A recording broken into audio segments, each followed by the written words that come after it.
Ito ay kwentong hango sa totoong istorya kung saan meron taong talagang itinadhana na ang puso'y magkalapit at maging magkasintahan, naging magkakilala nang dahil sa text lamang. Una ko na tinanong kung ikaw ay tagasan, sagot mo taga Kamarin dito sa may Caloocan. Agad ko na kinuha pangalan ng FB mo, hindi ka nag-alinlangan at ibinigay mo to. Habang hinahalungkat ko ang iyong litrato, pilit kong niligawan ka kahit mukhang malabo. Nagbabaka sakali na ako ay maibigan, nagdadalawang isip at iyong pinag-isipan ng maigi ang iyong mga isasagot. Nagpakatatag di pinanghinaan ng loob at aking ipinaglaban na ikaw ay mapasakin kahit na malayo ka ay pinili kang ibigin. Ikaw lang ang mahal ko, di na magbabago pa muli.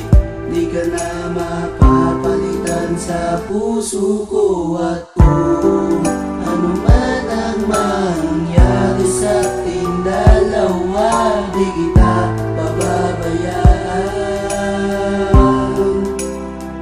aking sinta. At dumating ang araw na sinagot mo na ako, isa sa dahilan ng aking pagbabago. Tumigil sa mga bisyo, umiwas sa mga tropa. Kapag ikay galit ako sa'yo'y nagkakatroma. Mahal na mahal kita, hindi ko magagawa na ipagpalit ka pa dahil hindi ako sanay. Kapag ikay wala, gusto ko palagi kang kasama saan man magpunta. Kahit tayong dalawa ay madalas magtalo, ako ako ng mali para palagi kang panalo. Komplikadong sitwasyon, laging away at bati. Ayos lang sa akin yan, makita ko lang may ngiti ang mga labi mo. Araw ko'y nabubuo na, ako'y nag-aalala sa tuwing ikay hindi pa nagte-text sa akin. Dahil nga ayoko magkahiwalay tayo at malagay ka sa peligro. Ikaw lang ang mahal ko, di na magbabago pa muli.